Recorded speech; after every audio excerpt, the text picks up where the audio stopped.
Arabian മണലാരണത്തിലെ തപിക്കുന്ന വെയിലിൽ ചരിത്രം വഴിമാറാൻ പോകുന്ന ഒരു നിമിഷം.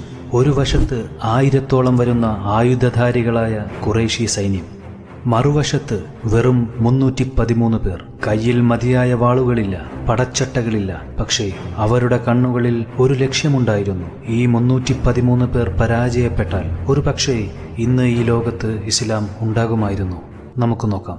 ഹിജ്റ 2-ാം വർഷം റമദാൻ 17. മക്കയിൽ തങ്ങളുടെ സർവസ്വവും നഷ്ടപ്പെട്ട മുസ്ലിങ്ങൾ മദീനയിൽ അഭയം തേടിയിരിക്കുകയാണ്. തങ്ങളെ ആട്ടിയോടിച്ച അബൂജഹലിന്റെ നേതൃത്വത്തിലുള്ള വൻ സൈന്യം ബദറിലേക്ക് കുതിച്ചു വരുന്നു. ശത്രുക്കൾക്ക് കുതിരപ്പടയും ഒട്ടകങ്ങളും സുഖസൗകര്യങ്ങളുമെല്ലാമുണ്ട്. മുസ്ലിങ്ങൾക്കാകട്ടെ ആകെയുള്ളത് 2 കുതിരകളും 70 ഒട്ടകങ്ങളും മാത്രം. പക്ഷേ ആയുധത്തേക്കാൾ മൂർച്ചയേറിയ ഒരു ആയുധം അവരുടെ പക്കലുണ്ടായിരുന്നു. എന്താണെന്നറിയാമോ? യുദ്ധക്കളത്തിലെ മണൽത്തരികൾ പോലും നിശബ്ദമായ രാത്രി പ്രവാചകൻ മുഹമ്മദ് നബി സല്ലല്ലാഹു അലൈഹി വസല്ലമ അള്ളാഹുവിനോട് കൈകളുയർത്തി കരഞ്ഞു പ്രാർത്ഥിച്ചു. അള്ളാഹുവേ, ഈ ചെറിയ സംഘം ഇന്ന് തകർന്നാൽ നാളെ നിന്നെ വണങ്ങാൻ, നിനക്ക് സുജൂദ് ചെയ്യാൻ ഈ ഭൂമിയിൽ ആരും ബാക്കിയുണ്ടാവില്ല. ആ പ്രാർത്ഥന ആകാശത്തിന്റെ കവാടങ്ങൾ തുറന്നു. ആ നിമിഷം ആകാശത്തു നിന്ന് ഒരു സഹായം വരാനിരിക്കുകയായിരുന്നു. അത് ശത്രുക്കളെ ഞെട്ടിച്ചു കളഞ്ഞു. യുദ്ധം ആരംഭിച്ചു. ഖുറൈശികളുടെ കരുത്തരായ നേതാക്കൾ ഓരോരുത്തരായി വീഴാൻ തുടങ്ങി. മുസ്ലിങ്ങളുടെ പോരാട്ട വീര്യം കണ്ട് ശത്രുക്കൾ വിറച്ചുപോയി. ചരിത്രം പറയുന്നു, അന്ന് ആ പോരാട്ടത്തിൽ മുസ്ലിങ്ങളെ സഹായിക്കാൻ ആയിരക്കണക്കിന് മലക്കുകളും ഉണ്ടായിരുന്നുവെന്ന്.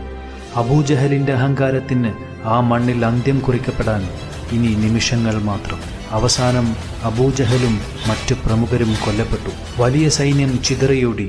സത്യത്തിന്റെ കൊടി ബദറിന്റെ മണ്ണിൽ ഉയർന്നുപാറി.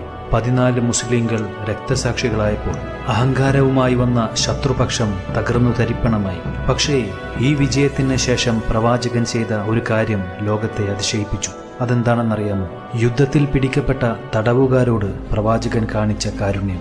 അക്ഷരമറിയുന്ന തടവുകാർ 10 മുസ്ലിം കുട്ടികളെ പഠിപ്പിച്ചാൽ അവർക്ക് മോചനം നൽകാം. യുദ്ധം വെറും ചോരപ്പുഴയല്ല, മറിച്ച് അറിവിലേക്കും നീതിയിലേക്കുമുള്ള വഴിയാണെന്ന് ബദർ തെളിയിച്ചു. 313 പേർക്ക് ആയിരങ്ങളെ തോൽപ്പിക്കാമെങ്കിൽ, നിശ്ചയദാർഢ്യമുണ്ടെങ്കിൽ നമുക്കും ഏതൊരു പ്രതിസന്ധിയെയും മറികടക്കാം.